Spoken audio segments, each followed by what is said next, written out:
What is going on, everybody? Welcome back to the Bobby Dizzle podcast. Got a real awesome episode for you this week. We're going to be talking about Bigfoot. Yep, one of the main reasons I started this podcast is to talk about Bigfoot, paranormal, UFO, historical stuff. Today I got a Bigfoot researcher named Jeremy Sanborn coming on. He's coming up here in just a minute. Before we go, I just want to ask a favor and remind you to check out BobbyDizzle.com to follow me. I got links there for my Facebook, my Instagram. I think I have Twitter. I don't usually do a lot of Twitter, but Facebook, Instagram, and Twitter. Follow me on there as well as my YouTube channel and on iTunes, Spotify, and Google Podcasts. And then there's several more. You can check out Anchor. I'm on there as well. So follow me on there. It's on BobbyDizzle.com. All the links are available. Let's get to Mr. Jeremy Sanborn and let's talk about Bigfoot. I am giddy as a schoolgirl. Let's do it.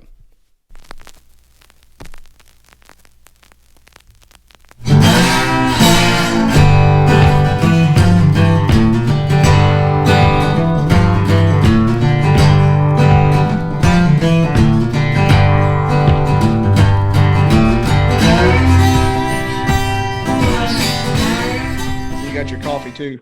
It's kind of tradition. Hey, cheers, buddy. I tried to do one of these without coffee one time. Didn't work out well. Yeah, I've never tried that. I don't think I will. I was glad to finally get in touch with you when I joined like 50 Bigfoot groups in my quest to get a guest, and you just happened to come up. It's like, hey, anybody want to do a podcast? I'm like, yeah, I do. I hadn't even asked anybody yet, and you just threw it out there. I said, oh yeah, I'm throwing that one in. Hey, feet, right? Yeah, I mean, in full disclosure, when I saw you from Massachusetts. I'm like, I don't know how outdoorsy Massachusetts is. Yeah, I get that a lot. Yeah, then your bio was like, well, this guy's a bushman, so we'll run with it. Yeah, I get it. I was just out there yesterday, and I just because I'm also a hunter, and so I'm scouting out some areas, and there's this area that no one likes to go across, and I figured out why yesterday because it is like being in Louisiana. It looks it's just so swampy but it's a good spot for, doing some investigating and stuff. There's a lot of bear scat in there. You got a lot of bear up there? Massachusetts? Actually, yeah. Massachusetts has a lot of black bear. I guess so. It's up north. Yeah, and I actually went and growing up, I never thought about Bigfoot in Massachusetts either. But back in I think it was 2012, I was looking at the BFRO website, and it said literally like 10 minutes from my house that these guys found some tracks and stuff. So I went up there, and that's when I first started noticing like stick structures and stuff like that, and finding prints, possible prints. Ended up casting one with my brother, and so I think they're definitely in the area. Yeah, I think the only thing more populated and surprising than the BFRO map is the local sex offender map. Yeah. Wow, that is right there. They are right there. Yeah. I got banned from their Facebook group about 10 years ago. Yeah, I don't go and really collaborate with them at all anymore. I asked one question and got shut down. I'm like, I'm sorry. It wasn't even controversial.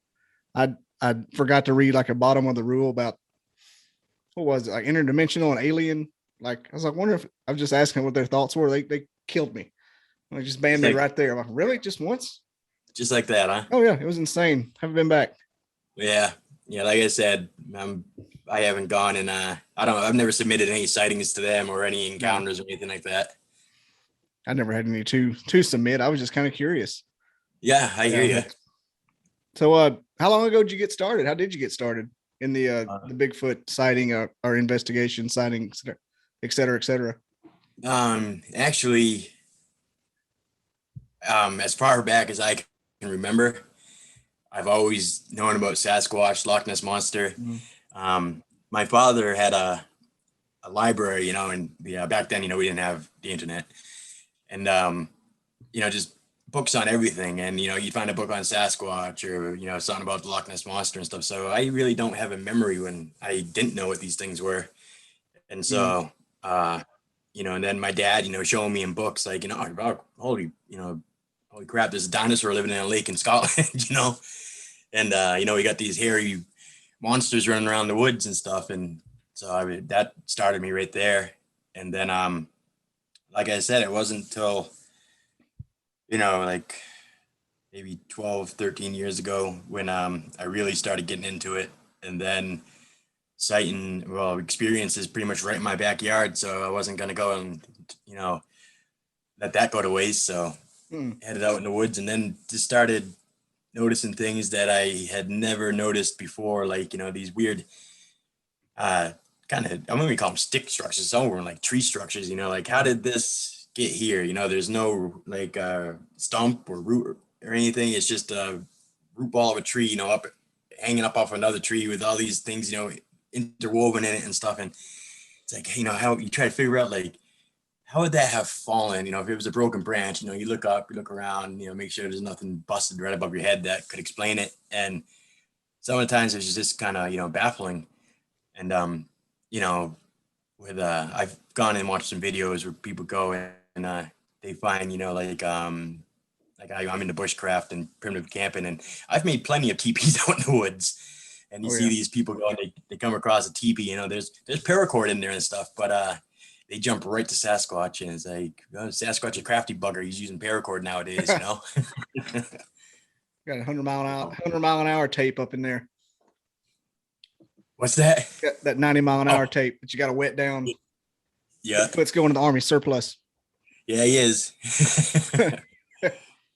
Yeah, I was on the forestry team back in high school, FFA, forestry judging.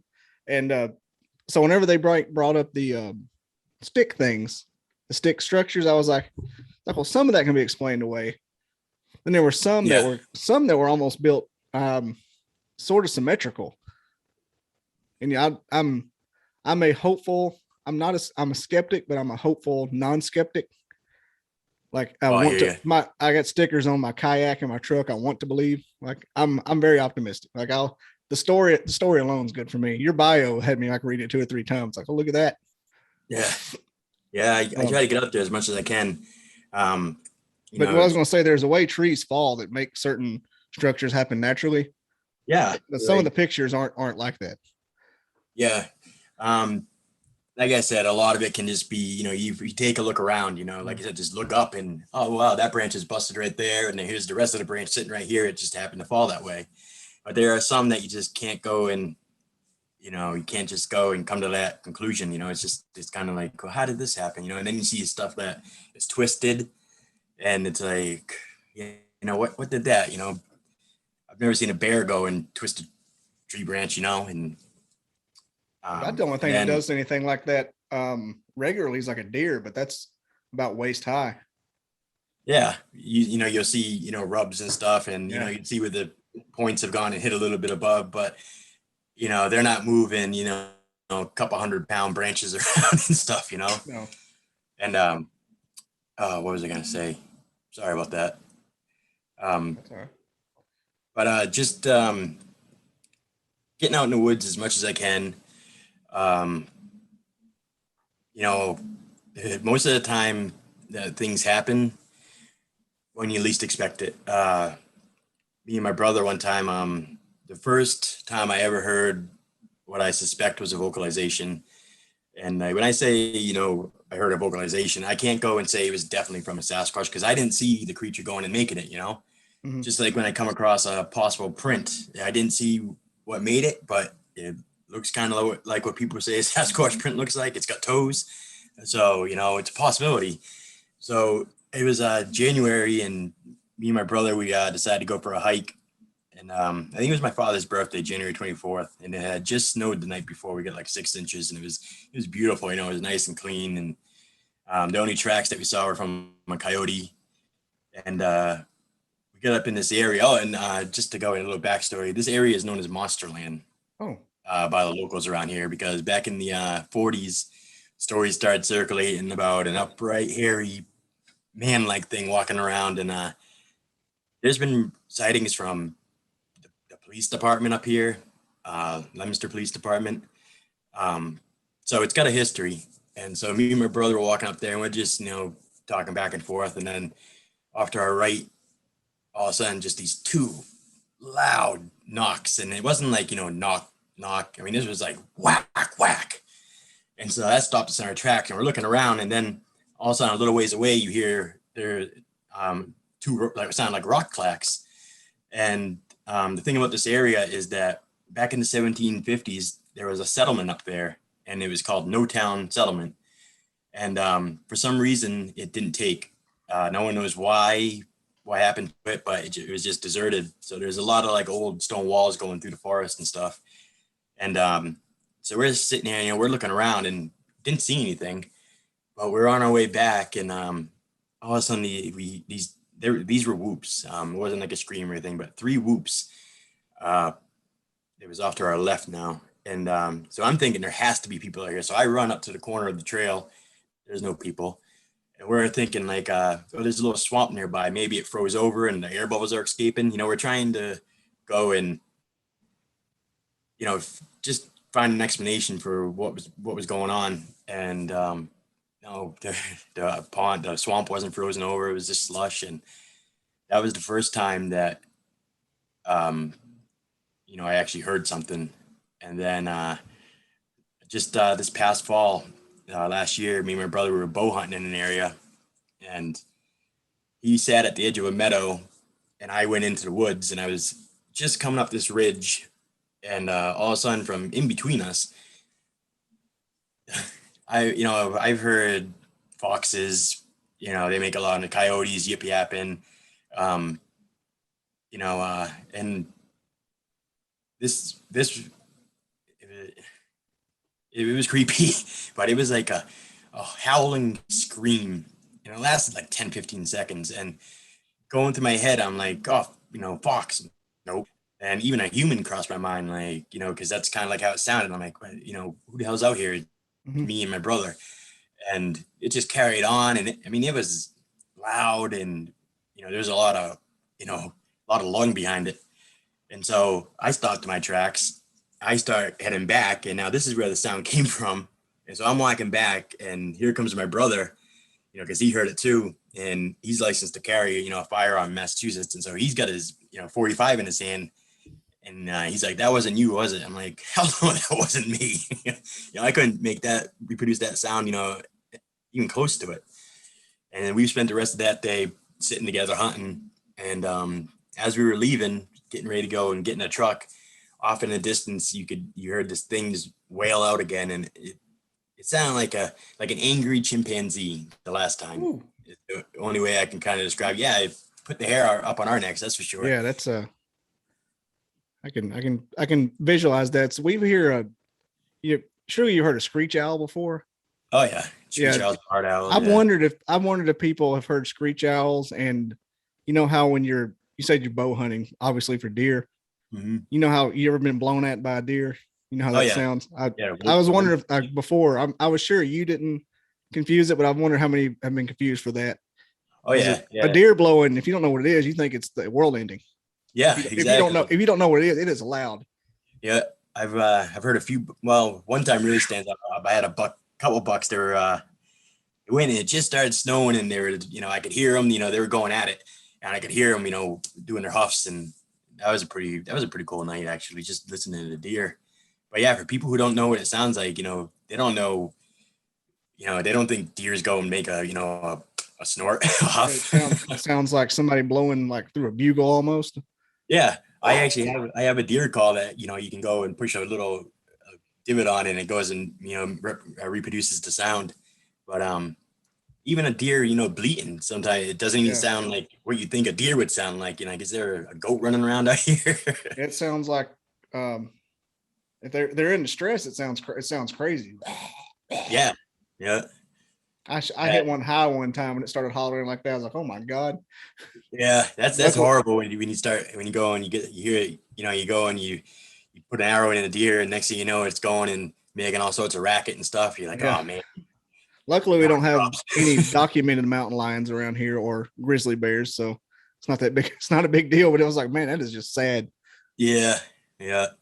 It's as obviously you hunt, so you always want to get them right in the boiler room. Get a good nice. I had turned. I was I'm right-handed, and so I was at some kind of weird angle like this, and so I was almost far enough over that I was cramping a little bit. And I guess I pulled too high. Yeah. Well, when you're that in a position like that, and you're creeping on the trigger and stuff, it's and then adrenaline. Oh yeah. Yeah. That doesn't help at all. No, not at all. I always thought I wouldn't go and get buck fever, but when you're going and you get a nice buck and lined up, your heart's pumping. Man, I get buck fever over a 30-pound doe. I don't even care. I get buck fever over every single deer. It's always it's always a shock that my ability to be quiet and stealthy works at all. So I'm like, oh shit, there he is. Yeah, goes out the window. Like, holy crap, that worked. Yeah. Patience is the biggest virtue when it comes to sitting in a stand all day. Or you wake up and there's one out there. Oh, yeah. Oh yeah. I've woken up a few times and it's after dark and I'm like, oh yeah, that was a successful hunt. Yeah, that worked. Yeah. Last time I did that was muzzleload, and then I just sat up against a tree and this is a good spot. I'll just sit here for a little bit, and woke up. People looking for me.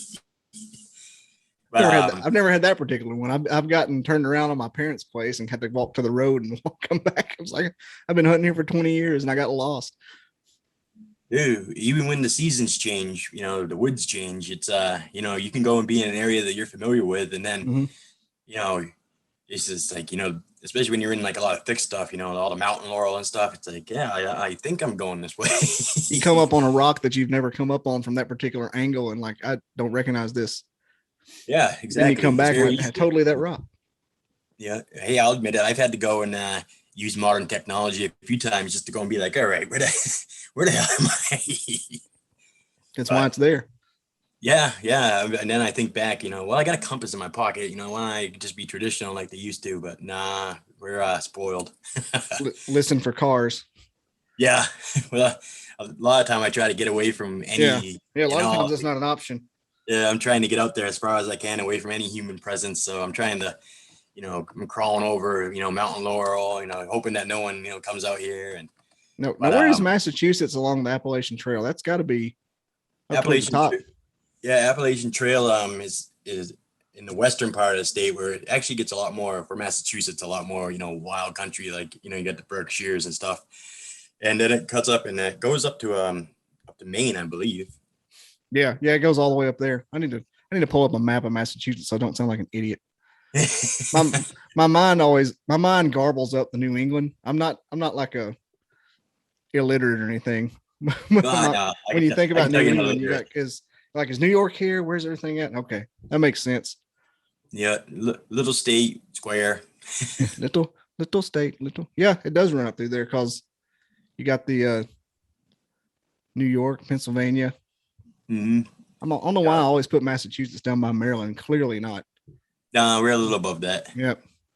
That's why all the people that moved here, we got a couple families from Connecticut that moved here to work, and they're all Patriots fan. Oh yeah, that would make sense.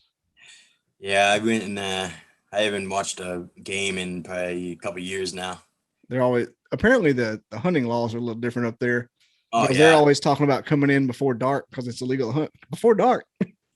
Yeah.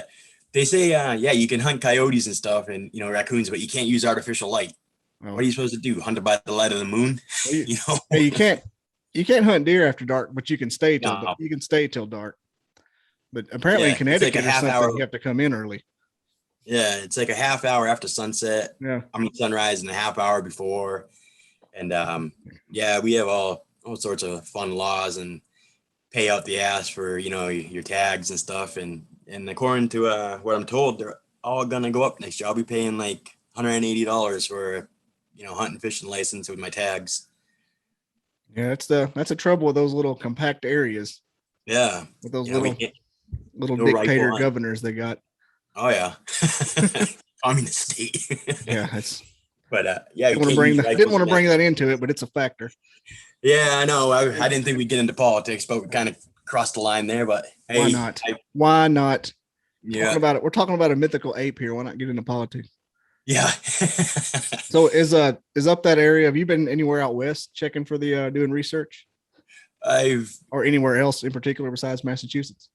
New York, Georgia. Those are the only other states where I've actually really gone. Well, Vermont also, where I've gone and actually, done research.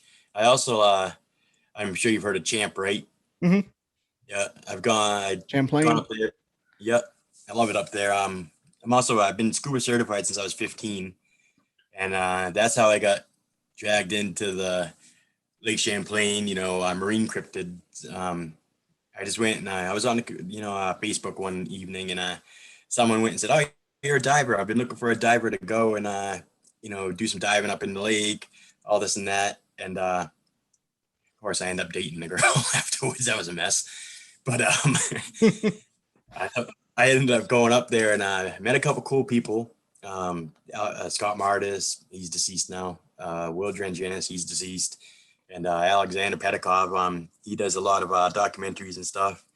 And and then I helped film a documentary on the Trail of Champ back in 2017. And then just last year, I got asked to do another documentary with Carac St. Laurent, and me and my brother Ryan went up there and we did some diving. Didn't get to do as much as I wanted to because instead of dragging my gear around, I like to rent from areas that I'm going to, just because dragging a tank around and BC and all that, it just takes up a lot of room and it's a pain in the ass to carry. Yeah, I was going to say the cost effectiveness of carrying around an oxygen tank. It's actually an air tank. Yeah, I mean, yeah, like an air tank, just any of it. Yeah, can't be good. It's got some weight to it. So, you rent the gear and stuff, and then, you try to plan things out and, all right, tomorrow's going to be the big dive. So we're just going to do a little checkout dive tonight. And then the next day comes and you don't end up doing the dive that you were planning on, things get messed around. People have different agendas, but I got one cool story about Lake Champlain. I've never seen Champ. I was with somebody who, now I'm saying it was a log. And I'm pretty damn sure it was a log. But this person started crying and swearing that this was Champ, that she's seen it 19 times. This is Champ. Okay, I'm just going to walk away from that. So that happened. That was one thing. But the thing that was awesome was me and my brother, we were doing the checkout dive in this little bay called Arnold's Bay. And it's just south of a bay called Button Bay. And now back in 2002, I'm sure you know the show Monster Quest. Mm-hmm. They had this lady, Liz Von Muggenthaler, and she works for Fauna Research and Communications. They study like echolocation signatures, from dolphins and stuff. And she got recordings 3 times of what closely resembles a marine mammal, like a beluga, orca. Not exact, but pretty close. And now I'm not saying that there's whales swimming around Lake Champlain, because I'm pretty sure we'd see those a lot more often. Yeah, but blowhole. Yeah, or big slab of blubber coming up, doing a spout. But anyway, so we were just south of one of the bays that this lady got these recordings in, and I start hearing this click, and I'm on the bottom, and probably only like 25 feet, so I can see my brother, his silhouette. And he's pointing his ear too. And at first I thought I had like maybe an air bubble in my ear making these weird clicks. And so I look up at him, and now scuba, is kind of loud, you're breathing in, your bubbles are coming out, exhale. And so I went up, I ditched the scuba gear and just had my mask and snorkel. And me and my brother laid there until after dark, listening to this thing, just all these clicks and clacks. And now there's a fish called drumfish. You probably know about it. And it makes a pretty weird sound on the water. You can actually pick it up with a hydrophone. But we were listening to this with the naked ear. And it was like it was projecting from out in the lake into this bay. And, it's just getting dark. So, I get a little theory that, maybe, once the human traffic starts dying down, the boat traffic dies down, these things come out at night to hunt. And they use these small bays as like a corral point, to get all the fish in. Much easier to chase fish around a small bay than it is around 120-mile lake. Mm-hmm. And we actually started swimming out, and it all of a sudden, like, the clicks got like more direct and loud for only like 5 seconds, and then we stopped and it stopped, but it was like focused on us, and we were actually being filmed from shore by the guy doing the documentary. But because this was just a prelim dive, I didn't bring my freaking camera in the water because I wanted to make sure my gear was all set and not have to mess around with a camera at the same time. When you always see it. Yeah, They can't. I got to, if you watch Shark Week, like you see guys with the cameras with the lights and stuff, Hmm. I got all that, and I didn't freaking bring it in with me, and that was a cool experience. So there's something in that lake that has an ability to go and make these sounds that should not be in a freshwater lake. Now, what is Champ supposed to be? I have seen a documentary on it a long time ago, and I haven't really followed that one. Is it like Loch Ness, or is it something else? That's a thing that I get asked quite a bit. I honestly, I want to know what the hell it is, Yeah. but like some people, they're hardcore like plesiosaurs. It's like No. this, Plesiosaur. dinosaur, yeah, from 65 million years ago, and somehow it's evolved to live in the, not just Lake Champlain, but all these northern lakes, like Loch Ness, Lake Champlain, Lake Okanagan, and I find it, I don't know, I find that a little hard to believe. And then there's even people that go and think it's a Tanystropheus, which is an even older. It's not even a dinosaur. It's just a former reptile that had this incredibly long neck and tail, and it's actually from 250 million years ago. So that's an even further stretch, Yeah. to go and think. Well,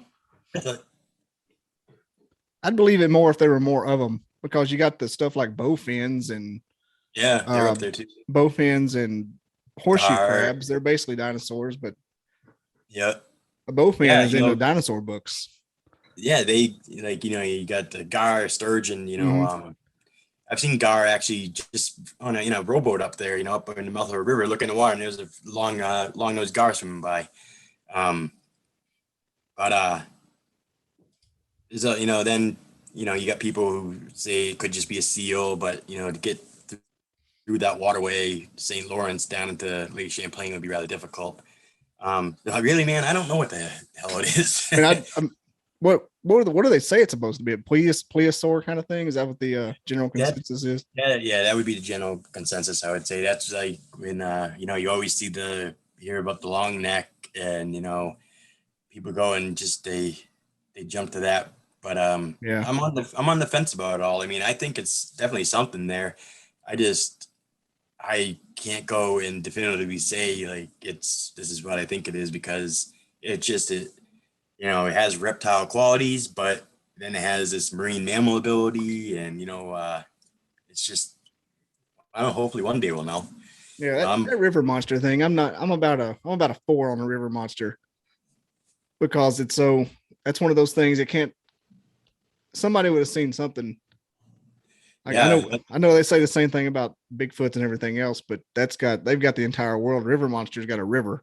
yeah, yeah, It's a literal lake. yeah.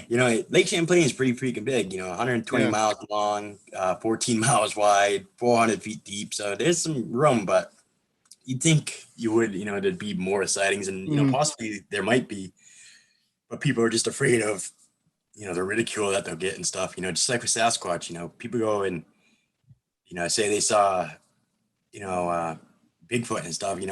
Half the people don't. Well, probably more than half don't believe them. Um, my one possible sighting, I can't think of what the hell else it would be.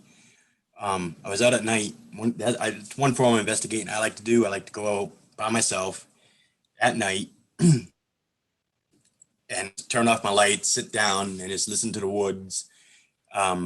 See if I can maybe, go and something might be interested in me, or I might just get lucky and something will walk by. And just this past winter, I was setting up a camera trap, game cam, and the coyotes were going off and stuff, but that's something normal. I'm used to that.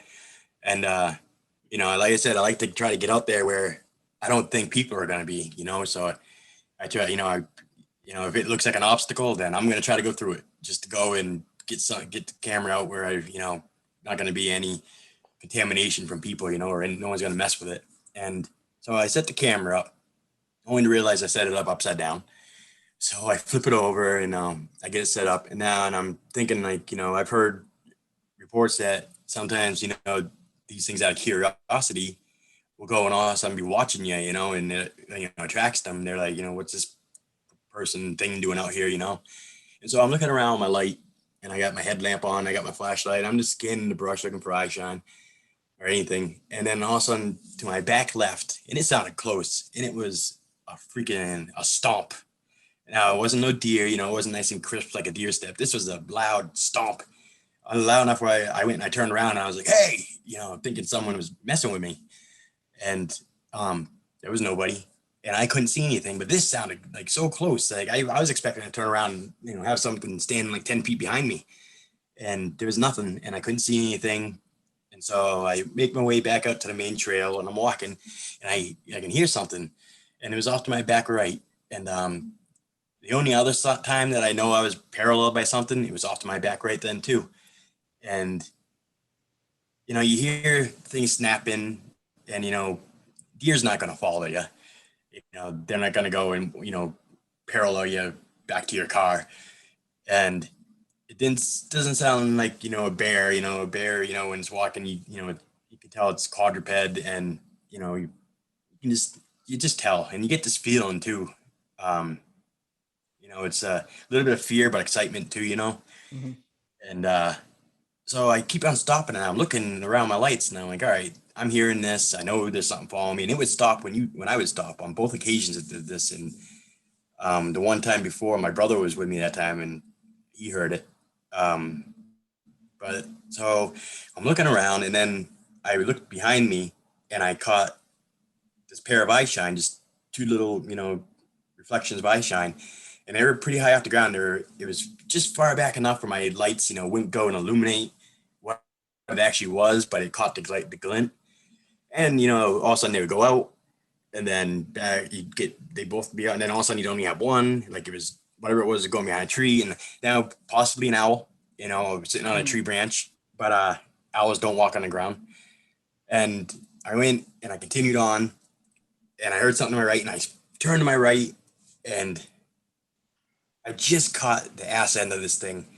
It reminded me of like the size of a refrigerator. You know, it wasn't, you know, low to the ground or anything. This was, you know, up and down, and it was like a stone gray, like a dark stone gray. And I caught it just as it went behind a bunch of trees, and it was like I caught like the, you know, its butt and its back just as it disappeared. And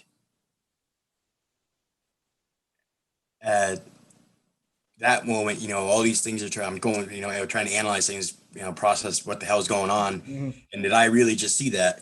And, you know, now I got my camera, I got my headlamp, I got my light, and I'm trying to go and, you know, um, you know, I'll admit I was a little nervous. Oh, well, yeah, understandable.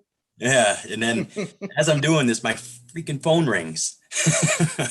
And it was my friend who was coming to pick me up, and he's like, I'm here. And I'm like, hold on. You know, this, that, and the other thing. We're telling him what was going on. And he's like, you want me to stay on the phone? I'm like, hell no, I won't be here to hear what's going on. And I made it back to the car alive. When I got towards the main trail, I wasn't hearing anything on my right anymore, but something was off to my left now. And, you know, but I just wish I had turned like maybe a second and a half earlier, so I would have been able to see this thing. And me and my father, we went out actually like 2 days later. And of course, the weather had to warm up. And we're out there, we're looking for tracks and stuff. And we found like what could possibly be impressions, but nothing definitive enough to go and be like, you know, oh yeah, Bigfoot. And, you know, you got people who go and they're, you know, the supernatural Bigfoot believers, you know, like the interdimensional transportation, Yeah, all that stuff. And I'm not knocking anybody, you know, I'm not, who the hell am I to judge anybody or their opinions? I'm not in that camp of people. I believe it's some type of, probably a primate. You know, the Native Americans, they've been talking about it for, you know, thousands of years. And, you know, the thing with like mythology is that the mythology had to come from somewhere. You know, it had somewhere, somehow this got, you know, became a story. And just about every, you know, First Nations people in North America have a certain name for, you know, this forest spirit, you know, thing. And it's just, you know, you got to listen to the indigenous people of the area. You know, they have these lore and legends, you know, for a reason, you know. And I think we should go and put more credit and more devotion into listening to them and, you know, their take on things. You know, a lot of them, their interpretation of it is it's like a spirit forest protector. And, you know, so I'm not by any means knocking any of that. It's just more to the lore, you know, more to the legend of it.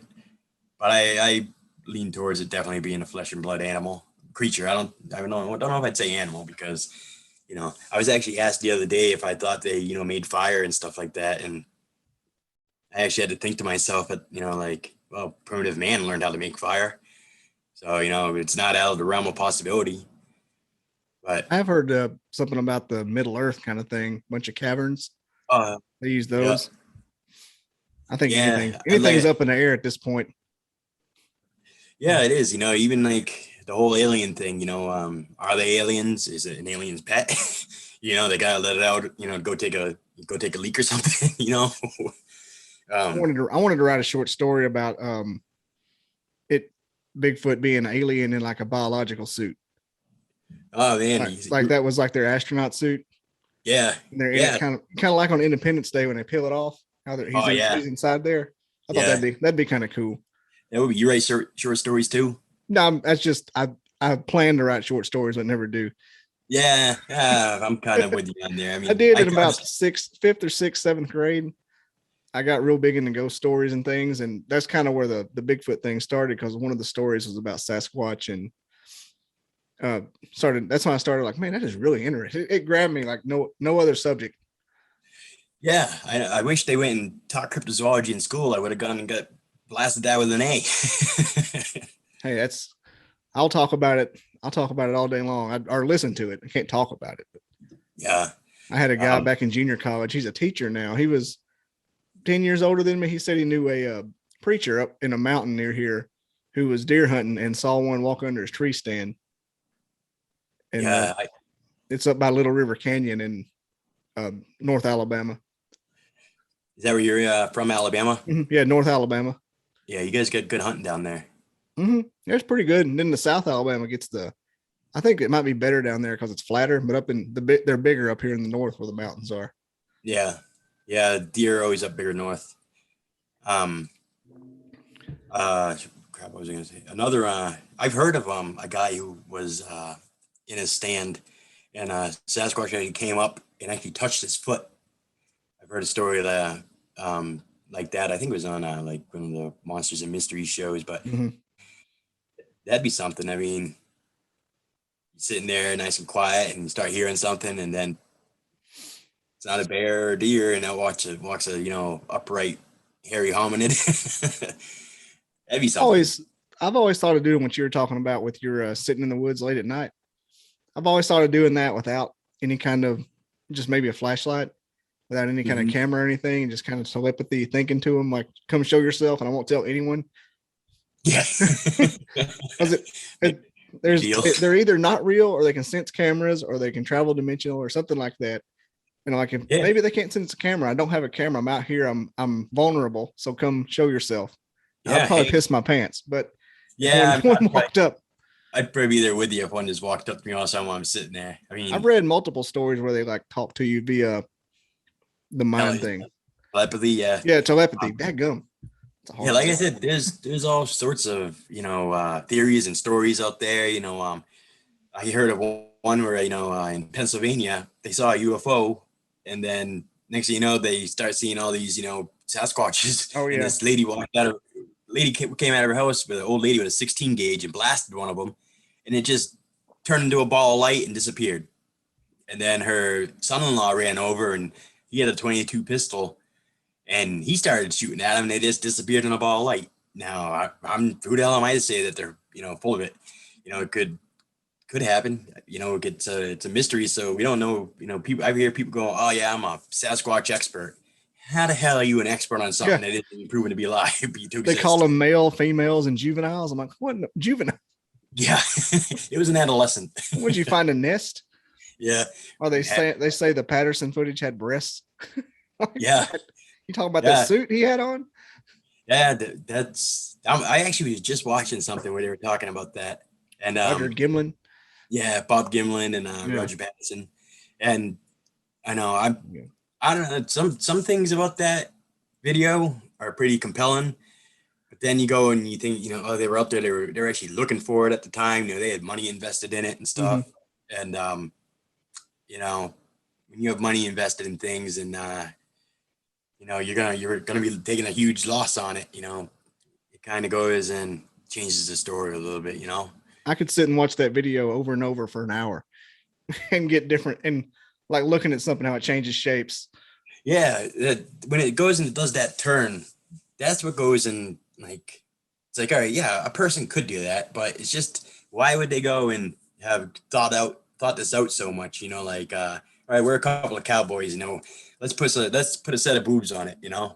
Um, like, you know, now Occam's razor says that's a dude in a suit, yeah, but if there's the off chance that it's not, that freaks me out when I watch it. yeah. I But mean, the Gimlin says 10% that, maybe yeah, Bob 10%. Gimlin said that he had his 30-06 trained on it. He got off his horse and he aimed right at it, and he went and said, if I was being hoaxed by the Roger Patterson or anything, he's like, whoever they put that guy in danger, because I had my rifle trained on it. And so he holds to the story. He's still kicking. And Mm-hmm. I don't know, maybe they did get lucky enough to go and see one, but people with camera traps nowadays and stuff, and still, you get the ambiguous one here and there, where it's could be a Sasquatch, could be. I see a lot of pictures of shadows and stumps that people rant and rave over. Yeah, a lot of stumps. Yeah, tons of stumps. And the thing is, to me, like, I know that's a stump. Like, you can see it. It's a stump.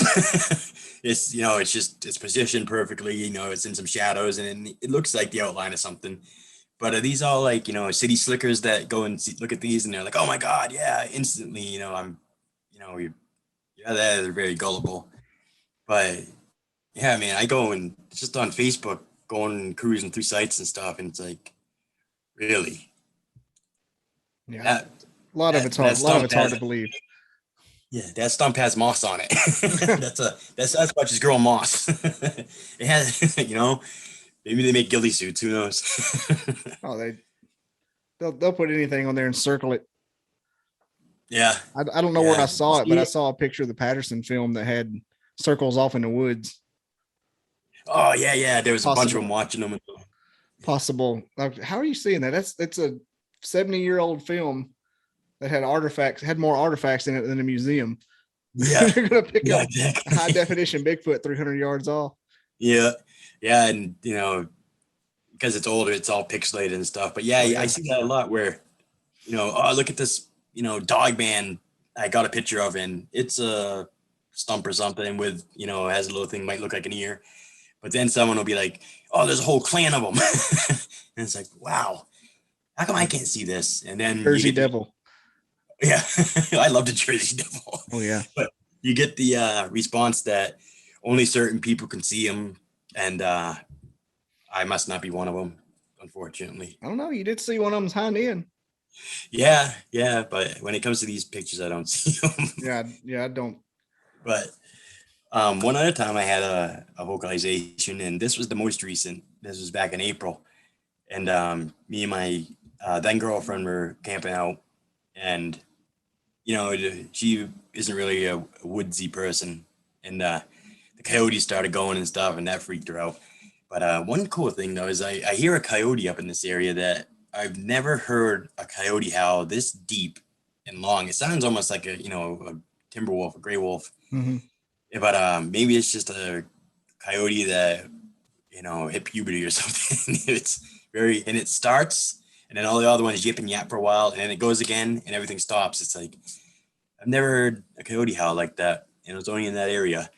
But me and her, we were sitting on the log and just talking, and drinking coffee. I don't actually drink alcohol or anything, so not like I was drunk. And just sitting there by the fire, and all of a sudden, to my right again, um, this freaking thing is. And then now, hold on, to get to this area, you got to climb up this ridge. I mean, it's a hike, and not just anyone's gonna go and do it. It's rather difficult, And so we're camping up there, and sitting on the log, and all of a sudden off to my right, this howling, wailing scream goes off, and my left hand's being crunched because she's scared crapless. And again, what went through my head was like, that's a person. It has to be a person because what else would make a sound like that? But just the intensity of it again, the screams and howl and how it changes. And then at the very end, it did 3 hoots like a barred owl. Just like a barred owl. And I'm like, owls don't go and have that long howl and then a screech. If it was just, a screech, then okay, I could go and, possibly write that off as, an owl, but not the howling and stuff, And then she's all asking me, oh, did your brother come up here to scare us or something? I'm like, yeah, my brother walked up the ridge, at 12:30 at night just to scare you. Yeah, okay. So knock it off. But knock it off, Brandy. And yeah, exactly. Hey, Daryl. Come on, quit messing around. That's how every horror movie starts. Yeah. Yeah, and then running away from a guy who's walking, but never getting away from him. Nope. Especially in a William Shatner mask. Now, have you ever seen the Joe Rogan questions everything about the Bigfoot? No, man. No, I like Joe Rogan though. I have to send you that episode on Messenger, but I found like probably a bootleg playlist on YouTube, and I watch it. There's only like 6 episodes. He does aliens, viruses, weather. Bigfoot's one of them. One of my friends' uncle was in there talking about psychic ability. I can't think of what it's called now, but like you could see like criminals across the world where they're hunkered down. Yeah, got one of those. But he does about the first episode was on Bigfoot, and he said, I'm not gonna edit this part out, but he goes, you know what you don't see when you're Bigfoot hunting? Black people. he goes, all I found was a bunch of fat white guys. Yay. It's a funny episode. It's true. I've actually seen, I was on one show and there was this one black guy out doing some research, but yeah, it's mostly white guys, I guess. Yeah, only white guys are dumb enough to do crap like that. Oh yeah, we'll go out in the woods looking for mythical animals and creatures and stuff, and yeah. I've even like I said, I've even considered going and sitting out with no camera and no gun, no knife or nothing. That's how stupid I am. What if it's real? What's going to happen? I'm going to go missing. Well, yeah. My luck is an escaped convict out there, and I'll end up being somebody's slave. You know. You promised you wouldn't tell. Hurry up. You did say that. Yeah. Dude, I've actually had that worry myself. Like, I'm not worried about, Sasquatch or bears and stuff. I'm worried about, some crazy ass, individual coming across me and not having his best intentions in mind. Yeah, especially on these public places, man. Yeah, you get all sorts of, like you said, when you look at the sex offender map, it's like, holy Jesus, I try not to. Try not to. It's freaking crazy, but you think there's that many people out there who do these sick freaking things, and they, you hear all the old stories about the creepers around the park and stuff, and guy walks up to you and got his hand down his pants, all that crap, yeah. Tapping twice in the rest area. Yeah. Yeah. I know you might want to edit this part out, but walk into a truck stop and a bunch of dudes just standing around in the bathroom. Yeah, like what them? Yeah, like sea bass shows up. Oh. Wow. Yeah. Kick his ass, sea bass. End up sucking your thumb. What in the world? Hey, what was I going to say? I was going to ask you something about. I was going to ask you to change the subject. Yeah, let's change it. Now here, I want one more. I read a meme the other day that said the sex offender list is the perfect crime because they can't have guns. You know exactly where they live. Like you can just go rob them. Just there for the picking. Anyway, I was going to ask you where in Georgia you went to do any searching / research.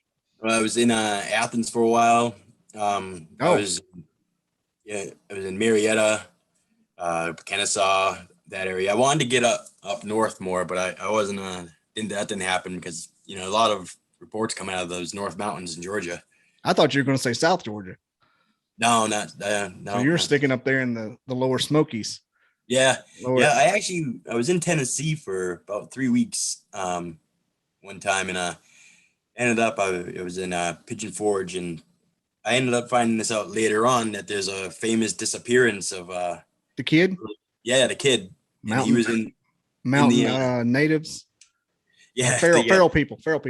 Yeah, exactly. Yeah. But they say there was only one feral person living out there at the time, and he was actually kind of rather civilized, just stuck to himself. But I actually went and I was at the they call it a cove where the ranger station was, and you want to talk about some small deer? Holy crap, they were the size of like my dog, and he's only about 60 pounds. Did you go to Cade's Cove? Yes, Cade's Cove. Yeah. That's what it was. Yeah. I'm gonna say I may have a sticker. We go there like 5 times a year. Yeah, you ride the horses around it. Here's the old Smoky moonshine. Yeah, we go to the Smokies a lot. We're that white. Hey, we are glowing white. I'm probably right there with you in train. Yeah, that area. That's funny you brought that up. I've been reading a lot about that lately. I didn't know what happened until like a month ago. Yeah, that's funny because I actually just went and probably heard about it and looked in depth about a month ago. Yeah, I was like, they said they saw a dude running up the side of a hill holding it like a sack. Yeah, and all they found was his shoes. Yeah, there's one guy who was searching and stuff, and he said that he was going up this trail and that they could smell. He said, there's no like ifs, ands, or buts. When you smell a dead person, you smell a dead person. And they went and said, "Oh, there's a dead crow up there, rotting away." And he said, crow. "That's not what." Yeah, he said that's not what he smelled. And they never went and searched more in that area. But where was the tip? Let me look that up. Cause let's see, Smoky Mountain missing boy. Yeah, that was like in the 60s though. Yeah, Dennis Martin, 1962. Yep. Yeah, Dennis Martin. Where was he? Where was that at? Because we go from Cade's Cove. Okay, yeah, okay. Know exactly where that is. Mm-hmm. Yeah, that's the thing. I went and as I was reading about it and stuff, I'm like, oh, wait a second. I'm like, no, I was there, but I didn't know anything about it back then. Yeah, because those are all down in the Cade's Cove area. Mm-hmm. Russell Field, yeah. Yeah, and they had a lot of people looking for that kid, that boy. They did like the arm lock search too. Yeah, they were all locked up, grid search and everything. They had the Green Berets in there. Yeah, that's what it was. They dropped the army and all kinds of stuff. Yeah, found one shoe. Yeah, and that's crazy. How I watched like the missing 411 stuff, and some of it's very suspect. The parents are just it seems a little shady, but to go and have your kid there, and like I don't have kids, but I have nephews. And my eyes are on them like a freaking hawk, whether we're walking in the woods or at the beach, me and my brother, like nothing's happening to that kid. So the way all of a sudden they're there and then you turn around for a minute and then they're gone completely, completely like just gone. It's like, and I went and I was watching this thing that was on YouTube, and it was about kids who had gone and disappeared, but they were taken, and some people would say taken by a bear, like a bear ran in this logging camp and dragged this kid off. But then the kid, they find it like 2 days later, and the kid's fine except for dirty and stuff, and saying that, this bear went and kept it warm at night and fed it berries, handed the kid berries in its paw. Bears I heard that story. Yeah, the bear kept me warm. Yeah, and the bears don't go and hand you a palm full of berries either, And there was one where the father and, it was back in the 1800s, and, he got this hunting party, and they went and they came to this creek, and all of a sudden they heard a splash, and they saw this, dark colored creature or animal swimming across this creek, and his daughter was actually standing on a fallen log in the creek, and she said that a big black dog kept her safe and warm. And they go and say, oh, that was probably just a black bear swimming across the creek. But bears don't go, I read this, that they don't go and show maternal feelings and compassion towards anything but their own bear cubs. Like they don't go and take a stray dog, and, you know, uh, you know, wean it and stuff, and nurse it. Um, Little kid's gonna be lunch. Yeah, I mean they literally rip elk calves out of mother elks. Yeah, a bear is a bear. It's not. It's not a. It's not a teddy bear. It's a. Like and people go and think all black bears. They aren't dangerous. Yeah, like hell they are. Like one of the worst bear attacks in North American history happened. I think it was in Wyoming, like next to a hot spring. This thing took out like 4 people before someone finally shot it with a 30-30. Yep. Oh, like one swipe ripped this guy's throat out. Yeah, black bears aren't dangerous. My ass. They do like the Tasmanian devil stuff too. Yeah, they're not like grizzlies coming through like a Mack truck. The black bears do the thing where they just start swiping. Yeah, like little Danny DeVito's running around out there. Danny DeVito. Yeah, we ran up on one last Christmas when we were up there. That was right in the middle of the road. It took up the whole road. Yeah, at Cades Cove, no less. Yeah, it's funny. We go and mention Smoky Mountains, and hey, Cades Cove, both of us. Hey, white dude from Alabama. You ever been there? Yes, I have. Yeah, well, I'm a white guy from Massachusetts. But it's Cades Cove is amazing. I go there too much. We just got back from the Rockies about 6 weeks ago. Oh man, where'd you go there? We went to Yellowstone and Ennis, Montana, and Bozeman. Yeah, I made a stop in Idaho and had some of the worst coffee I've ever had. But I was going to say that I guess just Folgers made it out here on a wagon train or something. Yeah, maybe 60 years old or something. Stuff tastes like it came in the Oregon Trail. The pancakes were delicious. Coffee was crap. Probably straight from the Donner Party. Like, oh yeah, it's a good coffee here. We got fresh coffee. I'm like, this is not good coffee. It's only coffee for like 17,000 miles, so I was grateful to have it. Yeah, I was gonna say, even if it tastes like swill, I'm still gonna drink it. No, the food was good. It was in Ashton, Idaho, right before you turned and went east toward Jackson, Wyoming. Hey, what you see up there, you see the bison and ton of bison. We kept missing the grizzly. I don't think there's any grizzly there. I think they're just fooling us. Possibly, yeah. But yeah, I got a ton of Bigfoot swag when I was up there, though. Did you? Yeah, I got a couple new stickers. Nice. So I had some cars. I had a couple Bigfoot stickers on that I liked, and I saw them up there. Got me a new one for my new Tundra and my kayak. Like, heck yeah, we're re-outfitting this. I was actually just watching that Hulu just came out with it. It's called Sasquatch, and it's about these 3 pot farmers that went and got supposedly torn up out in Northern California. And now here they're all saying, oh yeah, people getting shot, people getting stabbed, this, that, and the other thing. All I'm thinking about is, wow, Bigfoot's up there, and they see it a lot. All right, I'm willing to dodge some bullets to get a chance to see Sasquatch, so I'm actually planning on a trip. Did you watch that whole thing? No, not yet. No, it's actually not even about Sasquatch.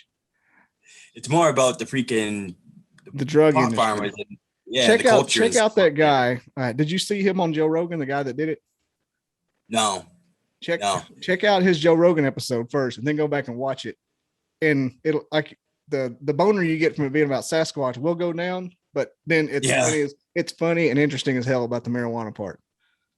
Yeah. I mean, a bunch of hippies go and decided they want to stay in San Francisco anymore, so they went up north, and it is a roller coaster ride of emotion. It's like watching Tiger King about Sasquatch and marijuana. It's that crazy. like what is this about? Holy Jesus! Yeah. Like I remember watching Tiger King and just getting crazy and crazy and crazier. This is like that, except because I turned it off the first episode. I didn't watch it. I said, "This is crap. This is stupid. It's just a bunch of meth heads." And then I saw his episode on Rogan. I think it was on Rogan. And he was explaining the whole thing and going through it all. And I was like, I got to finish this. And it's so much better if you just take it's going to be about Sasquatch out. Yeah. It goes deep. Yeah. The whole thing is, is that, that, as they say, like, I guess the best places to grow pot is where Sasquatch likes to hang out too, and, that's where, Pacific Northwest, that's where it all pretty much started. And then, but I don't know. It's beautiful country too. I just want to go check it out. And I would too. Murder Mountain. I bet that's amazing up there. Yeah, scary but amazing. Yeah, as long as the locals go and take me in, I kind of I haven't gone and touched their plant of choice since I was probably late teens, but I hopefully they'd be willing to go and let me just hang out for a while and not bother me. But Here then it's again, gotten you gotta, corporate. Here it's huh? gotten corporatized lately with Has it it? being legal. I heard it's not as Oh it's more yeah, it might it's not more be dangerous now than it was, I think, more dangerous. because it's all just corporate farms and Yeah, and that's like anybody doing it illegal is extra violent. yeah, that's like around here. Like, oh, I wish I had gone and known what was going to happen. 5 years ago, I would have gone and invested in all this stuff. You know, like these dispensaries and stuff. They're popping up everywhere, and they're huge. Yeah, we just So got medical here, barely. That's going to yeah, be now another 2 or 3 presidents. Massachusetts went and they passed a law like a couple years ago, and like I said, I haven't touched the stuff since I was a kid, but yeah, I made a lot of people happy, I guess. I was going to show you this. Here it is. It's a gone squatching hat. Nice. I gotta get one. Where'd you get it? This is from the UP of Michigan. Oh yeah, Upper Peninsula. The lady I'm going to have on Thursdays that's going to be on. She works. Her daughter works with me, and she's like a experienced ghost hunter. Got some crazy stories. Yeah, I've gone and delved into the paranormal a few times. Uh, actually, I'll tell you if you want. Yeah, go ahead. Um, Got a few I more went minutes and here. I was like 16, and my mother went and she had to have a major operation. She was in a wheelchair, so she wasn't able to work. So our family's going through all these hard times. We ended up losing our house that I grew up in, and we ended up moving to this old decrepit farmhouse. And me and my brother, we had never gone and even seen the place. So we move up there, the first carload of stuff, going and me and my brother are checking out. And I want to use a different word, but I crappy not on the basement floor, the size of a freaking dinner table was a pentagram in black paint with a freaking, What? yeah, swear to God, dude, I swear on everything I love. And so me and my brother were like, where the hell did you move us to? Blah, blah, blah. And end up talking to the neighbors, and they're like, yeah, the people that lived there before you had a really strange kid. Like he was, all in gothy and stuff like that. He started the lawn on fire around the house, all this and that. And but it just had a real spooky vibe to it. And all these the energy there was just bad. Like everyone was angry. Um, some of my family members were going through depression. Like it was just a really bad like vibe. My now current stepfather couldn't even step foot in the house because he would get into the kitchen and automatically have to run out and puke. He's like sensitive to Jeez. all that. Yeah, like that psychic stuff. And so one day my mom called, and so I went upstairs, and it has the old pull down little lights with the chains. And so I shut the door behind me. I'm in the bedroom, and I'm trying to pull the thing down. And I go and I turn, and at the foot of my brother's bed, right next to the door, was this shape, this outline of like a human. It had like a head and then shoulders, and I couldn't see like any detail really in it, but it was shorter than me. And I tried to kick the damn thing. Like I tried throwing a straight, sternum kick to it, and grabbing the door handle. I'm just thinking, it's right next to me. It's right next to me. And I pretty much went down the stairs on my ass. And my dad's like, what the hell's wrong with you? And I'm like, da, da, da, da, da. And he's like, what? And I'm like, I think I saw a ghost, And so that was crazy. That was my first experience. And then I ended up moving into this house on a road called Church Street. And bad vibes about this place too. Like there's these two big French doors, and they were all just scratched up. Like someone had caged a Great Dane in there or something, and just ripped the doors apart, because it was high. And I didn't like the place from the jump. Um, the person I was in a relationship with at the time, they loved it. I hated it. Um, and dude, I literally thought I was going insane. I went and I remember I came home one day, just going to bed, and I go and I notice I feel something on my leg, so I'm like rubbing it, and I go and I take off my pants, and on the inside of my right thigh were these 3 scratches, like good pronounced scratches. I'm like, what the hell? Like, thinking like, did my dog do it when I was sleeping? And I'm like, no, they weren't there this morning. So I'm thinking, trying to figure this out. And I'm like, yeah, whatever, it's just a couple scratches. And then it was the next morning or the morning after, I wake up and I feel like I got pounded with a baseball bat on my back. I mean, I was in pain. I go to the bathroom, I'm peeing blood. I'm like, what the hell's going on? Asking, my girl at the time, like, what's wrong with my back? And she's like, nothing's wrong with your back. And I'm like, what the hell? And so 3 days after I start complaining about this, all of a sudden I'm getting out of bed. She's like, what the hell happened?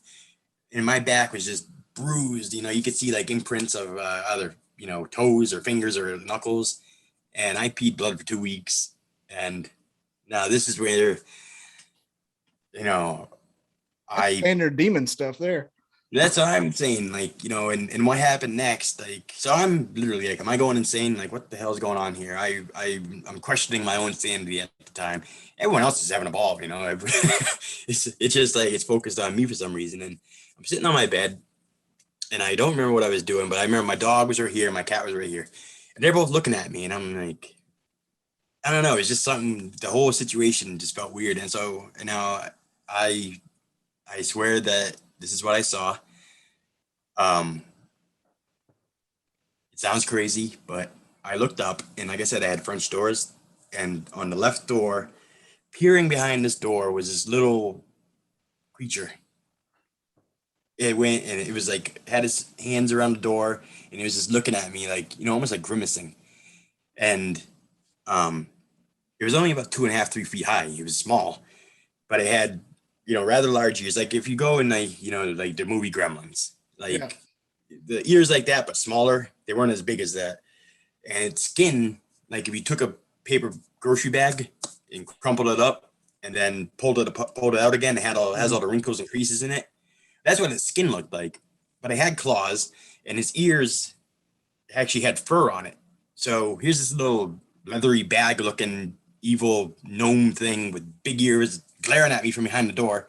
I flip out, and then gone. It was only there for, a couple seconds when I looked at it, but I remember it looking at me, and I remember it smiling.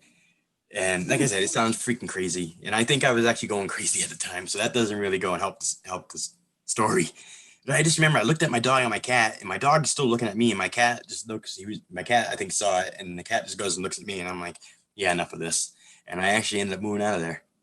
So you left. God. That's good. Yeah, because that was a demon. I'm into like, Sasquatch. I'll go sit in the woods by myself all night. I'll go diving in a lake with a supposed lake monster. But when it comes to that demonic crap, yeah, I'm all set. I don't do demons at all. That's it. Yeah. I believe in that, of course, because I am a Christian and stuff. Mm-hmm. And, but yeah, I don't mess with that. It's like people when they go and they're using Ouija boards and stuff, and it's like, you're just going and asking for trouble. Like, I didn't ask for this. It just all of a sudden happened to me. And it was a rough patch, man. I mean, that was 2013. That's where I'd get off. I'm like, burning it down. Yeah. Burning it down. If I owned it, I would have, but I was on the 3rd floor, but like I said, when I moved in, as soon as I went and I brought the first load of like boxes in, I just didn't like it. There was something about it. I'm like, yeah, I don't like it here. And then I found out why, because it's freaking got demons running around it, and they're gonna drive me insane and beat the crap out of me. It calls me to kill myself. That's how it always ends. Yeah, and that was right when that movie The Conjuring came out, and I remember I was watching it, and the guy's like, yeah, you got, infestation, and then this, and then, possession. And I'm like, oh, great. So I'm already getting beat up. I'm seeing them. What's next? It was a bad house. Good Lord. I think you'd be enough. I'll say you'd be enough for like 2 or 3 episodes. Now I could sit here all night, but I didn't have to work tomorrow. Yeah, I know. I got some trees to take down tomorrow. I know. I guess we can go ahead and wrap it up. This has been a great one. Way better than I expected. You never know. Awesome. Random guy off the internet tells me a story. This was good though. I really appreciate it. Hey, no problem, man. I appreciate you having me on. We had a few laughs. We're into the same stuff, hunting, and yeah, I could. Go. This is literally, if somebody says, "What's your podcast about?" I got this and like 2 more episodes. That's what it's about. The rest are just me filling time. Anyway, I appreciate you coming to me live from the East Coast, and maybe we'll get you back on here again. Hey, for a cohort or a panel. Yeah, definitely. man. Just shoot me a message. Let me know. All right. Well, you have a good day tomorrow, and I'm going to share this on Thursday morning. You can share it too if you want to. All right, man. Admit that you're on here. All right. Take it easy. Have a good night. Hey, yeah, you too, man. Watch out for demons. I'll watch out for them, but I want to see a Sasquatch. All right. See ya. Have a good one. See ya.